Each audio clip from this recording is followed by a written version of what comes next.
Shalom, hari ini ada perintah dari Tuhan, ada juga janji Tuhan untuk kita semua. 2 Tawarik pasal 21 ayat 1-20. Kemudian Yosafat mendapat perhentian bersama-sama dengan nenek moyangnya, dan ia dikuburkan di samping nenek moyangnya di kota Daud. Maka Yoram anaknya menjadi raja menggantikan dia. Raja Yoram, saudara-saudaranya, anak-anak Yosafat ialah Azaria, Yehiel, Zakaria, Azariahu, Mikael, dan Sefaca. Mereka semua anak-anak Yosafat Raja Israel. Ayahnya memberikan kepada mereka banyak pemberian berupa emas dan perak dan barang-barang berharga, juga kota-kota berkubu di Yehuda. Tetapi kedudukan raja diberikannya kepada Yoram, karena dialah anak sulungnya. Sesudah Yoram memegang pemerintahan atas kerajaan ayahnya dan merasa dirinya kuat, ia membunuh dengan pedang semua saudaranya dan juga beberapa pembesar Israel. Yoram berumur 32 tahun pada waktu ia menjadi raja, dan 8 tahun lamanya ia memerintah di Yerusalem. Ia hidup menurut kelakuan raja-raja Israel seperti yang dilakukan keluarga Ahab, sebab yang menjadi istrinya adalah anak Ahab. Ia melakukan apa yang jahat di mata Tuhan.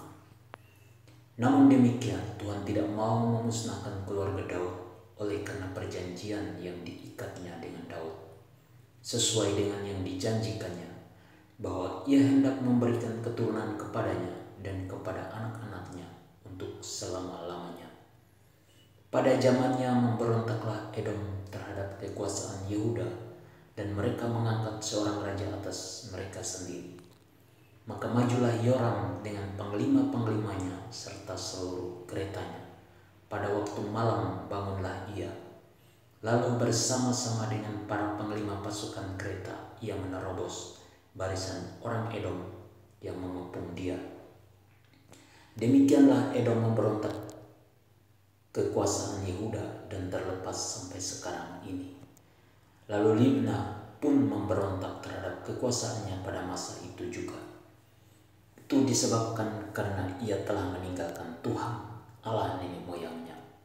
Lagi pula ia membuat bukit-bukit pengorbanan di gunung-gunung Yehuda.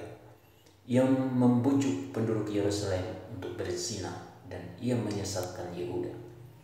Lalu sampailah kepadanya sebuah surat dari Nabi Elia yang bunyinya, "Beginilah firman Tuhan, Allah Daud, bapa leluhurmu, karena engkau tidak hidup mengikuti jejak Yosafat ayahmu dan Asa Raja Yehuda, melainkan hidup menurut kelakuan raja-raja Israel dan membujuk Yehuda dan penduduk-penduduk Yerusalem untuk berzina, sama seperti yang dilakukan keluarga Ahab, dan juga karena engkau telah membunuh saudara-saudaramu, seluruh keluarga ayahmu yang lebih baik daripadamu. Maka Tuhan akan mendatangkan tula besar atas rakyatmu, anak-anakmu, istri-istrimu, dan atas semua harta milikmu. Dan engkau sendiri akan menderita penyakit yang dahsyat, suatu penyakit usus, hingga selang beberapa waktu ususmu keluar oleh karena penyakit itu.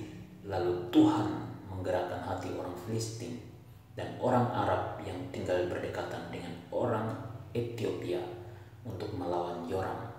Maka mereka maju melawan Yehuda, memasukinya, dan mengangkut segala harta milik yang terdapat di dalam istana raja sebagai jarahan, juga anak-anak dan istri-istrinya, sehingga tidak ada seorang anak yang tinggal padanya kecuali Yoahas anaknya yang bungsu.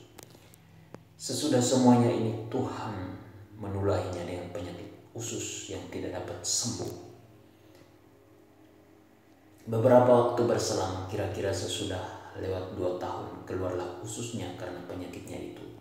Lalu ia mati dengan penderitaan yang hebat.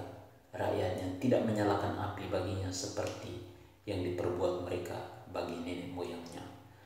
Ia berumur 32 tahun pada waktu ia menjadi raja, dan 8 tahun lamanya ia memerintah di Yerusalem. Ia meninggal dengan tidak dicintai orang. Ia dikuburkan di kota Daud, tetapi tidak di dalam kuburan raja-raja. Perintah dari Tuhan supaya kita tidak melakukan perbuatan-perbuatan yang jahat dan tidak memberontak terhadap Tuhan. Janji Tuhan untuk kita hari ini, yaitu Tuhan akan menjauhkan segala penderitaan dalam kehidupan kita. Amin. Tuhan Yesus memberkati.